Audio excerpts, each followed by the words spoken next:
Está começando pela TV Novo Tempo o programa Evidências, sempre buscando fatos que comprovem a veracidade histórica da Bíblia Sagrada. No programa de hoje, vamos continuar nossa apresentação de elementos históricos que nos ajudam a responder uma importante questão do cristianismo. Podemos realmente confiar no Novo Testamento? Na semana passada, vimos que o Novo Testamento foi originalmente escrito em grego por ser esta a língua franca do Império Romano. Também mostramos os livros que compõem a coleção neotestamentária e desvendamos a origem do título Novo Testamento para esta porção das Escrituras Sagradas. Finalmente, descortinamos os bastidores do Concílio de Nicéia em 325 d.C., procurando descobrir se era verdade ou não a acusação de que os livros do Novo Testamento foram escolhidos de acordo com a conveniência política da ocasião. Hoje vamos continuar tratando de outro assunto delicado. Todos os teólogos cristãos reconhecem que não temos em nossos dias nenhum original do Novo Testamento, mas apenas cópias dele. E estas cópias não eram poucas vezes divergentes uma em relação à outra. David Hume costumava citar uma frase de Rousseau, segundo a qual um homem gasta a metade de sua vida para escrever um bom livro e a outra metade para corrigi-lo. Se assim é com o original, imagine então com cópias. Aliás, mesmo hoje, com todos os recursos de revisão que possuímos, não é incomum livros saírem com erros da editora. Agora, imagine antes da invenção da imprensa. Imagine numa época em que os livros eram copiados à mão. Eram copiados de maneira muito insalubre, em salas mal iluminadas e com recursos bastante limitados. Muitos copistas dedicavam praticamente a vida toda nesta arte de copiar manuscritos. Não havia outra maneira de se reproduzir um livro na antiguidade. Em média, os monges gastavam 1 ou 2 anos para se copiar toda a Bíblia, e isto trabalhando horas e horas a fio, todos os dias, com pequenos intervalos apenas para orar, comer e dormir. Aliás, dormir não mais do que 6 horas por noite. Nesse contexto, é claro, os erros seriam inevitáveis. Aqui você tem uma página do Códice Vaticano do IV século com uma nota marginal feita pelo próprio copista entre as colunas 1 e 2. Sabe o que aquela nota diz? Trata-se de um recado mal criado que um copista ou revisor escreveu para alguém que havia modificado o texto original. Ele escreveu assim: ó insensato, ó desonesto, deixe o texto antigo como estava, não o altere. Os erros poderiam surgir de várias situações, como, por exemplo, a simples falta de um óculos. Problemas de vista eram comuns naquele tempo, mas lentes de aumento eram um artigo de luxo. Poucos poderiam ter o privilégio de possuir um par de óculos. Então imagine como era fácil se equivocar com algumas letras gregas. Aqui você tem a letra maiúscula θ. Agora veja uma outra letra, o ômicron. Perceba como é fácil confundir uma com a outra, ou quem sabe confundir ainda a letra psi com a letra y. O erro também poderia ocorrer por uma simples distração do copista. Veja que nesta passagem de 1 João, o Códex Sinaítico mostra o descuido do copista que deixou de fora a palavra homem e a inseriu posteriormente sobre o texto já copiado. Esta outra página mostra ainda outras correções feitas depois que o texto estava já pronto, já copiado. Na verdade, houve tantos erros que hoje não é possível existir sequer 2 manuscritos bíblicos, um exatamente igual ao outro. Esses erros são tecnicamente chamados de variantes textuais, isto é, um manuscrito apresenta o texto de uma forma, enquanto outro apresenta de modo diferente. Vejamos um caso ilustrativo. Em algumas versões da Bíblia, o texto de Apocalipse, capítulo 22, verso 14, aparece assim: Bem-aventurados aqueles que lavam suas vestes no sangue do Cordeiro. Já noutras, o texto aparece desse jeito: Bem-aventurados os que guardam os seus mandamentos. Como você vê, o texto é bem diferente, não é mesmo? Mas fique tranquilo, o grego explica essa distinção. No grego, A diferença entre as palavras vestes e mandamentos é apenas uma questão de letras iniciais. Vestes, no acusativo plural, se escreve estolás e mandamento escreve entolás. Você viu como são parecidas? A diferença está entre um sigma ou um S e um N no início de cada palavra. Até o som é parecido. É por causa de alterações como esta que calcula-se que existem cerca de 100 a 400 mil variantes textuais no Novo Testamento. Agora veja, considerando que existem cerca de 138 mil palavras no texto grego do Novo Testamento, temos de concordar com a observação feita por Bart Ehrman, um dos maiores críticos atuais da fidelidade bíblica que escreveu: as variantes textuais superam o número de palavras do Novo Testamento.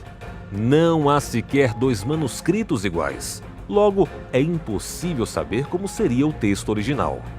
A acusação se agrava quando a suspeita cai sobre a intencionalidade dos próprios copistas. Alguns autores dizem que os monges mudavam deliberadamente o texto original para agradar não somente ao Papa, mas também aos nobres e aos reis. Em dezembro de 2008, a revista Super Interessante trouxe esta matéria de capa: Quem escreveu a Bíblia? Nela, o autor José Botelho desafia os leitores. A religião diz que ela veio de Deus, mas novas evidências revelam como os textos sagrados foram escritos e manipulados pelos homens. Conheça os verdadeiros autores da Bíblia e o real significado do que eles disseram. Vamos iniciar a nossa resposta pela própria observação de Bart Ehrman, de que o número de variantes impossibilita saber como seria o texto original. Bem, lembrando que o nosso programa é sobre o Novo Testamento, vamos nos limitar apenas a exemplos desta parte das Escrituras, está bem? Quando o autor fala de centenas de milhares de variantes no texto grego do Novo Testamento, ele assusta o público com a informação, mas esquece-se de dá-la por completo. Ele não diz, por exemplo, que 99% dessas variantes são mudanças de letras ou ordem das palavras que não alteram em nada o sentido original do texto. São trocas ínfimas, como substituir acidentalmente Jesus por Senhor ou Cristo por Jesus, ou confundir uma letra Ri com uma letra K, e assim por diante. Interessante que Bart Ehrman, o autor dessas acusações sem fundamento, tenta aumentar o prestígio de suas acusações, afirmando ter sido aluno e discípulo deste homem, Bruce Metzger, o maior especialista em crítica textual do Novo Testamento, falecido em fevereiro de 2007. Mas Metzger, se estivesse vivo, jamais endossaria os dizeres de Bart Ehrman. Pelo contrário, veja o que ele escreveu no livro O Novo Testamento, seu pano de fundo, desenvolvimento e conteúdo, revisado um pouco antes de sua morte. É importante mencionar que, embora hajam milhares de divergências de palavras entre os manuscritos da Bíblia, mais no Novo Testamento que no Antigo, a grande maioria de tais variantes envolve detalhes sem maiores consequências. E naqueles pouquíssimos casos que envolvem conteúdo, os especialistas possuem técnicas de crítica textual que podem determinar em maior ou menos grau a probabilidade de como seria o texto original. De qualquer modo, nenhuma doutrina fundamental da fé cristã depende destas poucas passagens em que há incerteza textual. O texto que mostramos de Apocalipse 22:14, bem-aventurados os que lavam suas vestes ou os que guardam seus mandamentos, esse texto é um exemplo clássico desta minoria de passagens que não conseguimos saber como seriam no original. E nesse caso, como você pode ver, o que importa? Ambas as leituras, bem-aventurados os que guardam seus mandamentos ou bem-aventurados os que lavam suas vestiduras, ambas confirmam ou ecoam verdades cristãs e nenhuma doutrina central do cristianismo depende exclusivamente destas passagens para se sustentar. Mas alguém ainda pode argumentar. Ora, o fato de Metzger ter sido um grande mestre não impede que Bart, seu discípulo, pudesse discordar dele. Isto é verdade. Mas veja o que o próprio Bart escreveu numa publicação feita noutro livro chamado The Lost Christianities, que foi escrito quando ele já estava apresentando um ceticismo. Nesta época, Bart já admitia: A despeito das acentuadas diferenças entre os manuscritos, os acadêmicos estão convencidos de que nós podemos reconstruir a mais antiga forma das palavras do Novo Testamento com razoável precisão. No programa da semana passada, mencionamos que John Bargon catalogou mais de 86 mil citações do Novo Testamento em escritos que foram produzidos antes do IV século. Ora, o próprio Bart Ehrman, num livro publicado em coautoria com seu mestre Bruce Metzger, admitiu o seguinte: as citações antigas do Novo Testamento são tão numerosas que, se todas as outras fontes para o nosso conhecimento do Novo Testamento fossem destruídas, ainda teríamos material suficiente para reconstruir praticamente todo o texto do Novo Testamento. E deixe-me dar mais uma informação para você. O Novo Testamento é reconhecido mundialmente como o livro que tem a maior quantidade de cópias feitas antes da invenção da imprensa. Só de manuscritos gregos temos mais de 5.500 textos. Se somarmos então os lecionários, as citações livres ou as versões antigas em latim, copta, siríaco e outras, o número de cópias do Novo Testamento sobe para mais de 24 mil textos.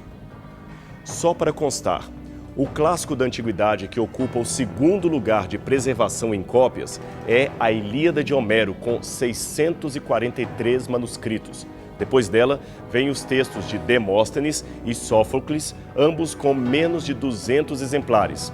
E o número de cópias daí por diante tende a diminuir cada vez mais. Agora, ao contrário do que possa parecer, a quantidade de manuscritos ou de cópias aumenta exponencialmente para os especialistas a chance de um documento ter o seu original preservado.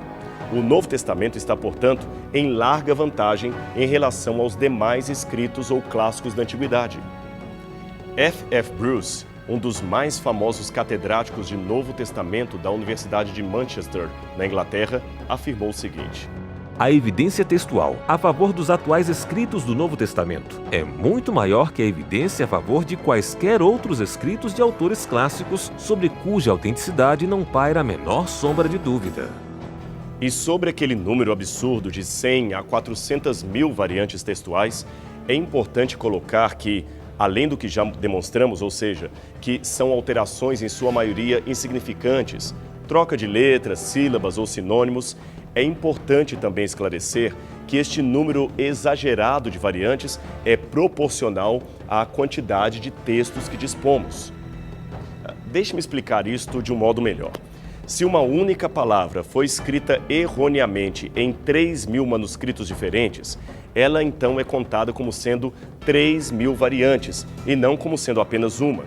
A rigor, poderia-se falar de um erro que se repete em 3.000 diferentes manuscritos e não 3.000 diferentes erros. Assim, uma vez entendido o processo de contagem, se eliminarmos as variantes de ordem mecânica, como por exemplo erros ortográficos, as variantes mais importantes que permanecem são surpreendentemente poucas sob o aspecto numérico do Novo Testamento. Bem, isto foi o que poderíamos dizer em relação a variantes textuais. Agora, e quanto àquela outra acusação de que os monges modificavam deliberadamente os manuscritos bíblicos de acordo com a ordem da Igreja?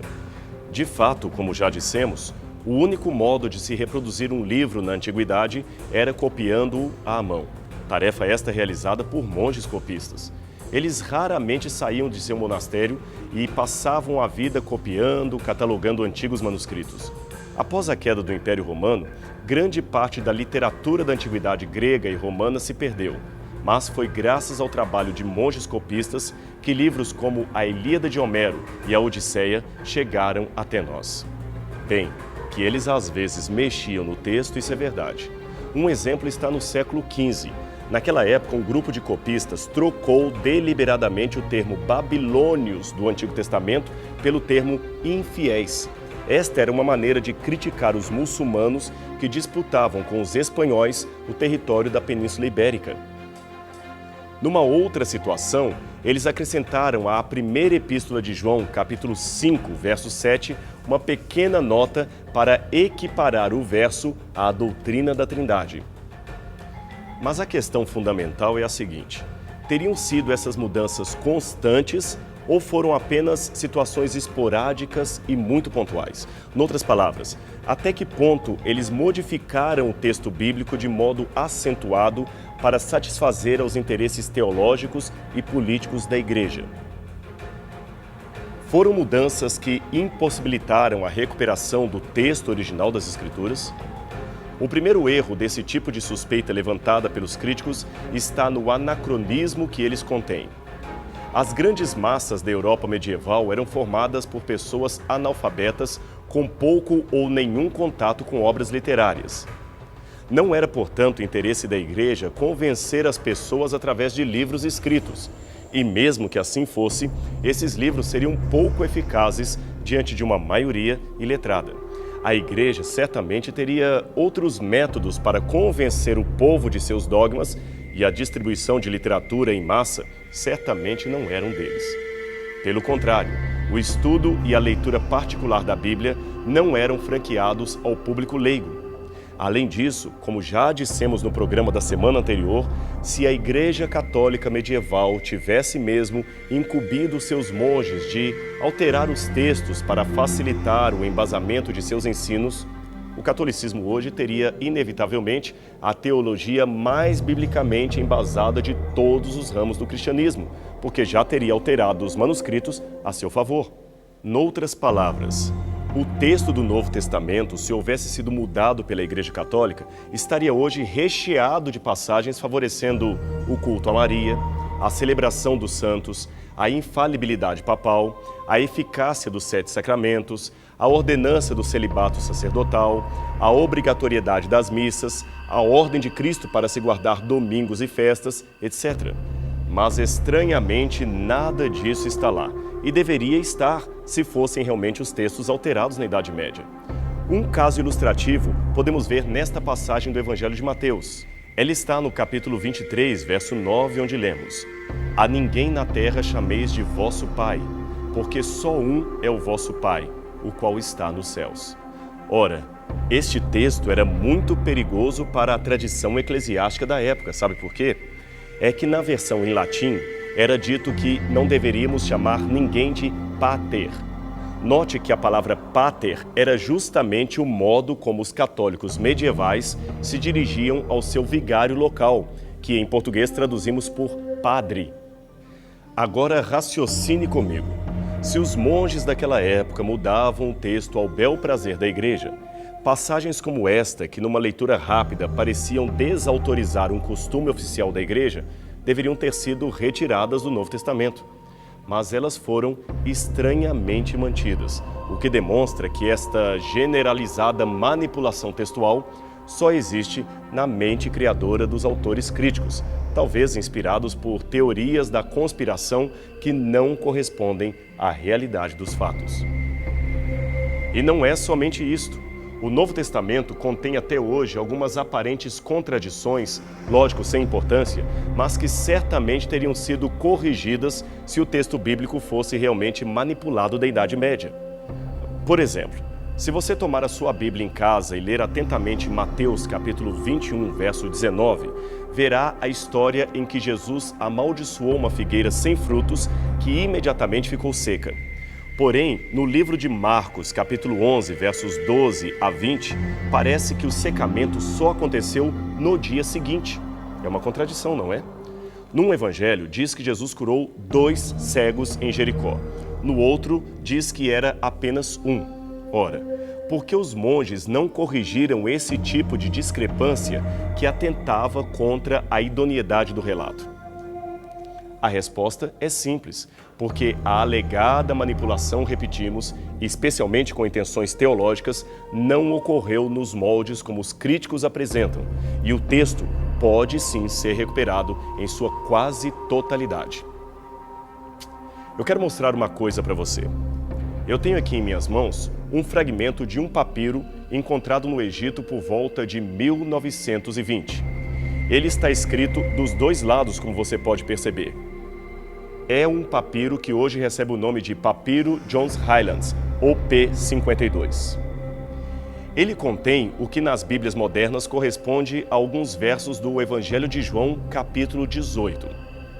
Muitos eruditos acreditam que Este papiro foi escrito por volta de 125 depois de Cristo, ou seja, cerca de 2 ou 3 décadas após a morte do apóstolo João. Agora, o incrível é que o texto deste fragmento concorda quase integralmente com o que aparece em manuscritos posteriores, e isto é muito importante. Tal evidência nos mostra que não houve alterações substanciais no texto e que o Evangelho de João já circulava pelo Egito poucas décadas depois da morte do apóstolo, o que nos leva a crer que a mensagem que ele pregou foi realmente registrada no primeiro século e não apenas no final do segundo século, como diziam os críticos na ocasião, negando inclusive a autoria apostólica do Evangelho. Portanto, o livro de João foi escrito por uma testemunha ocular dos eventos ali mencionados e até mesmo um simples pedaço de papiro pode confirmar isto. É incrível como a Bíblia é confirmada por fragmentos tão pequenos. O Dr. Frederick Kenyon, antigo diretor do Museu Britânico, escreveu: o intervalo entre a composição original do Novo Testamento e a mais antiga evidência que temos a seu respeito é tão pequena que lança por terra o último fundamento para qualquer dúvida acerca da confiabilidade textual das Escrituras. Finalmente, a integridade dos livros do Novo Testamento pode finalmente ser estabelecida. E quanto à arqueologia? O que ela tem a dizer a respeito do Novo Testamento? Ela também ajuda a confirmar a autenticidade histórica deste conjunto de livros? Bem, se você está curioso para saber a resposta a essas últimas perguntas, então não perca nosso encontro semana que vem, aqui na TV Novo Tempo. Até lá!